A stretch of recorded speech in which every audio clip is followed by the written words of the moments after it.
Hey guys, Marissa at kitchentablestamper.com. Today I've got this really cute cracker box for you. It's a brand new die from Stampin Up. You can get it now. It was introduced in the 2022-2023 annual catalog. It's the Cracker and Treat box. It's so simple, so fast, and makes just the most adorable treat.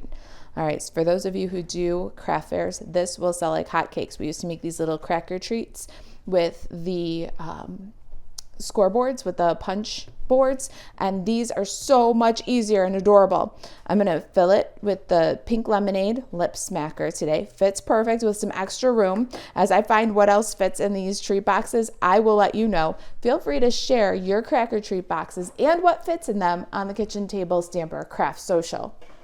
We're going to start with a piece of 6x6 designer series paper from the Tea Boutique. I love this lemon pattern. I would like a whole pack of it because it makes excellent treats, themed treats especially. And we're going to cut that with our cracker die. Now, the cracker die is about 6x5, and you want to watch your orientation. Make sure that you like the way that the lemons look when you lay the die on, and these little windows are very handy for that, so you can get your orientation. And some patterns have a more vertical or horizontal orientation. So just check through the little windows that you like the way it looks before you cut. You can always switch the die, but once you cut, you're stuck with the way it is. So take a look at the orientation first. We're going to lay that on the number 3 cutting plate and put another one over top. I'm also going to make sure that my box goes through nice and straight, so my pattern is straight when I close it up. Give it a crank. Now, this die set has a whole set of thin sentiment greeting labels, okay? I'm going to show you the dies. Let me first show you our cutout. Isn't that awesome? All right, now let me show you the dies. You might save these so they make a really cute coordinating card. So just a thought, maybe we'll see what I do with them. We don't really have any diamond dies that I know of currently in the Stampin' Up collection, so keep in mind that it does that and maybe save those. So this die set has 1, 2, 3, 4, 5 little word windows. Amazing just for that. That's worth its weight in gold for all your skinny little sentiments. We're gonna cut this little pierced one. Also has 2 really cute tags, a set of 3 stars, so you could lay that in there when you're cutting and have 3 little heart windows or 3 little star windows in your treat. You can cut these as windows by, what I would do is tape them together. So I would take these little stars, and if I wanted little cutouts, I'd drop it in, tape them together with some washi tape, and run it, and you'd have little cutouts. So the possibilities for this are just endless. You're going to see me use it a lot. All right, now let's cut our window while we're we're not going to cut a window. Let's cut our sentiment strip while we've got the Stampin' Cut and Emboss machine here. Got my basic white scrap, little label dude, and we're going to give that a crank.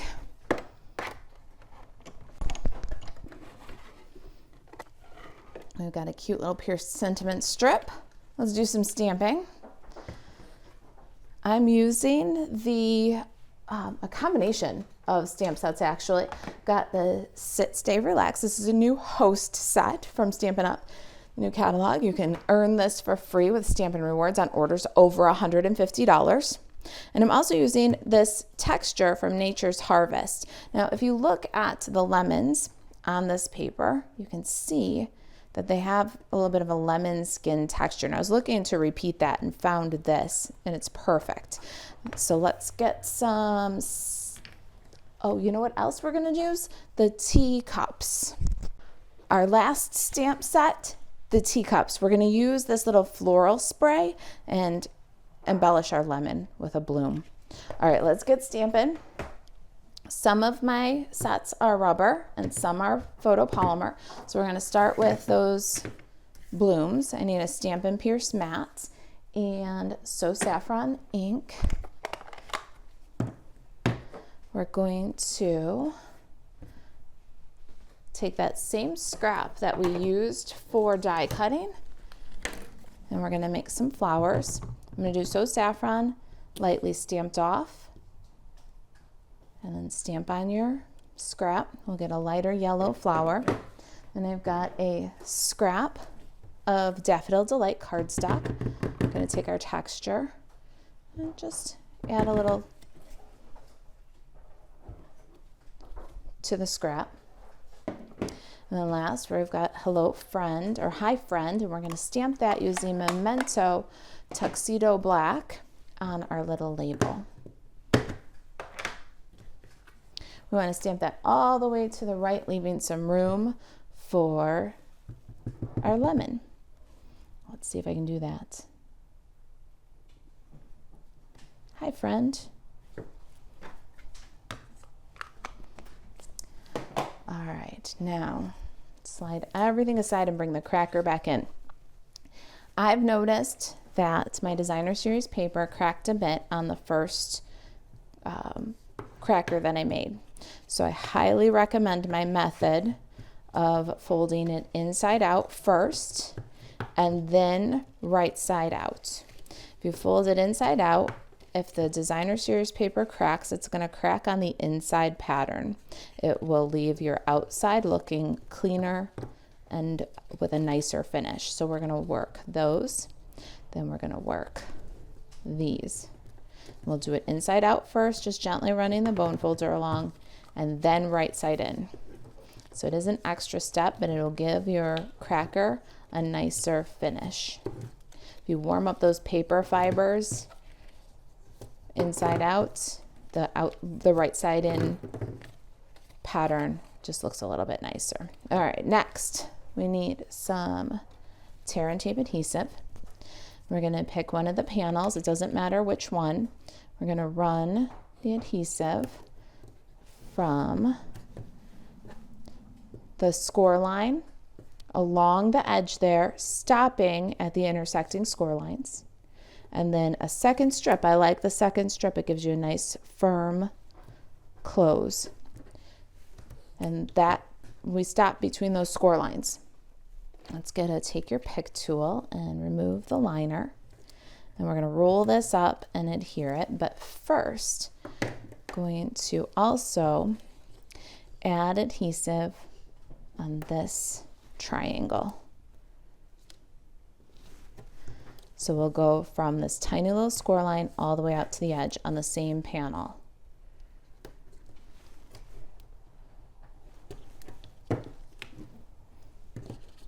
You can remove those too. All right, so here's how we're going to assemble our cracker. We're going to roll it up, take the last panel and the panel with the adhesive, and bring it all together.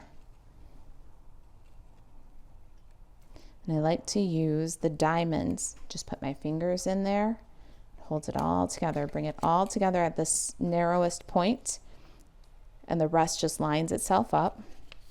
Then you can burnish that adhesive. Next, our ribbon. I've got some gingham, black and white gingham here. We're going to, now this is this persnicketiest part about it. I want my bows to both face in towards the same direction. I want the tails to be down towards the tree. I'm going to show you how to do that. There is a method to tying bows. Some people say, I'm just not good at it. And there's that, if you know the method, you'll be all right. So we're going to put our cracker so that the end that we're tying is away from us. Lay the ribbon underneath. You can bring it up and make that anchor tie.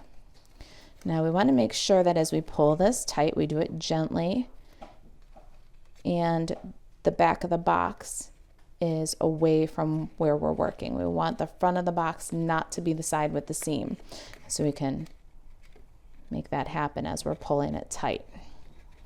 All right, when you got everything tight and the back of the box is away from you, then you're going to take your dominant hand. So the long tail is going to be in your dominant hand. You're going to take your dominant hand, you're going to lift up. No twisting. If you twist here, this is how your bow ends up upside down. Just pinch, swoop over the top.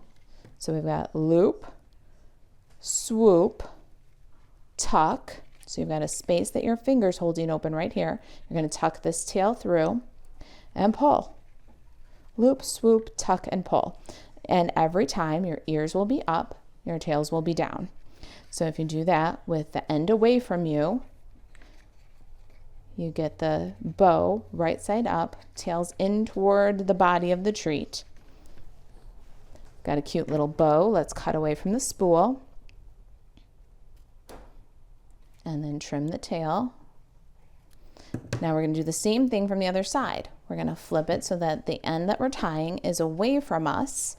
That way when we loop, swoop, tuck, and pull without twisting, we're going to get the tails in the same direction again. All right, so underneath your treat, the spool is in your dominant hand. I'm right-handed. If you're left-handed, the spool is going to be in your left hand. You're going to go over with that loose end. Pull your anchor knot gently. Make sure you're forming that tail and you're manipulating so that your knot ends up on the front. You don't want to tear your paper here. Okay, I'm going to slide my little treat in before I close it up completely. Oh, I'm a little tight, a little cinched too tight. All right, slide our treats in. If you've got a bigger treat, you don't want to start tying until it's full.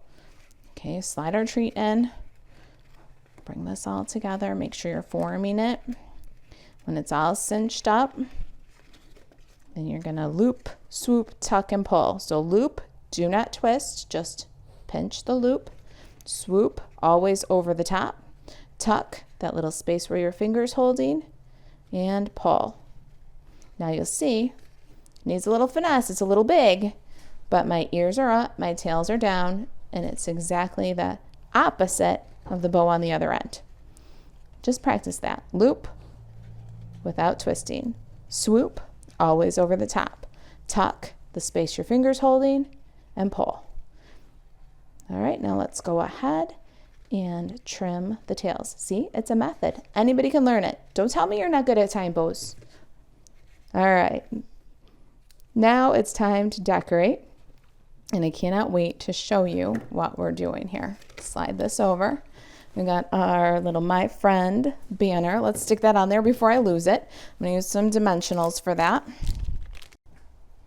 I'm going to put one at each end here, and then one off the center underneath the friend, because I'm going to tuck a sprig under there. So I want good support, but I want to leave a little room for tucking. You'll see I got a little vellum sprig there. All right, we're going to center that on the front panel. So cute. I just love this little box. I can't even stand it. A little bit to the left. There we go. Such a cutie. Now, let's talk about decorating. So if you watched yesterday's video, you know that we made a vellum leaf, but I had a big piece of vellum, so I had a sprig, and I said, save that sprig. It'll be good for another project, right? So I've got those little sprigs. They're vellum cardstock cut with the bow punch. All right, so these were just left over for me from yesterday's video. If you didn't see that, go check out the blog kitchentablestamper.com and you'll see what I'm talking about. And we're going to take mini glue dots and add those little sprigs to our project. So we're going to take this little guy and pick up where all the little stems of the sprigs come together on a glue dot, and we're going to slide it underneath our label and stick it to the box. Cute. Now we're going to take this little dude, add it with a mini glue dot to the label. So it's going to kind of come off the edge of the label over here.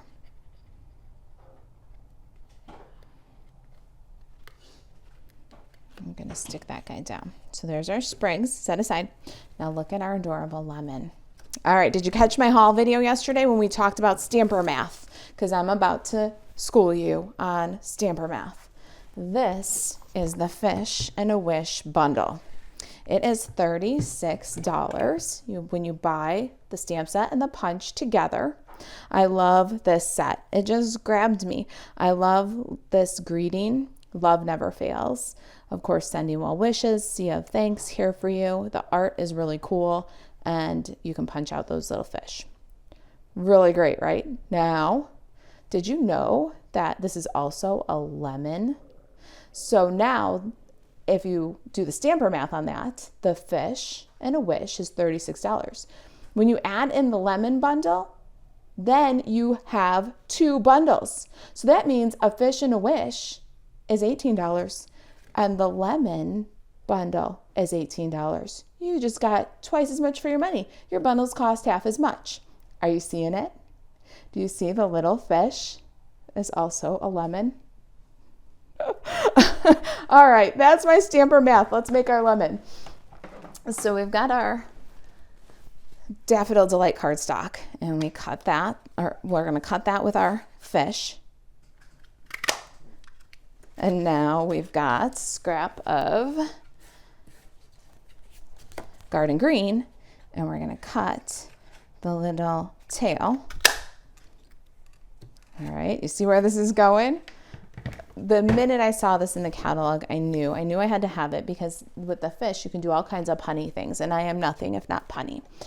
You can do best fishes and fishing you well, and I just love it. There's going to be a fishing badge and Camp Wana stamp. I'm going to cut the tail off of the fish. Now it's a lemon, and then I'm just going to snip the edges here so it's easy to hide the green, but we still have a glue tab on the tail of the green fish. Okay, add a little glue, and now our fish is a lemon. It is. Do you see that? Half price fishes. Buy the fish, get the lemons for free. I know. Amazing, right?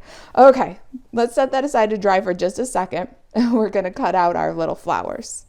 The fun part about this flower is you're going to get 2 for every pass, so make lots of these. And the die from the teacups dies is going to cut that out for you. I'm going to pop that on, lay this over, and give it a crank.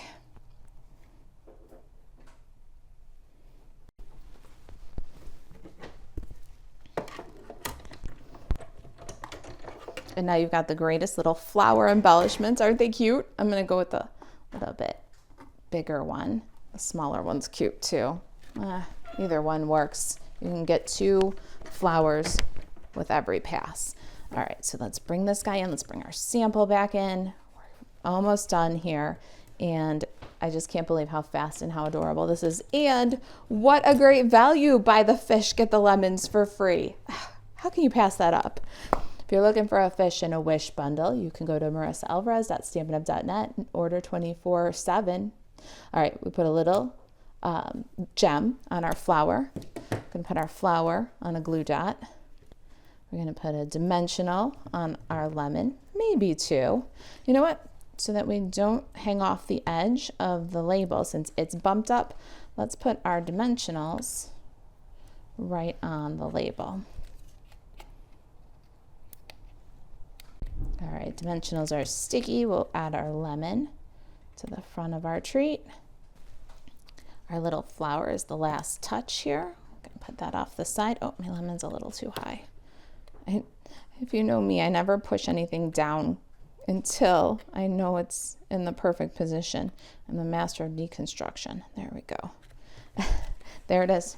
That simple.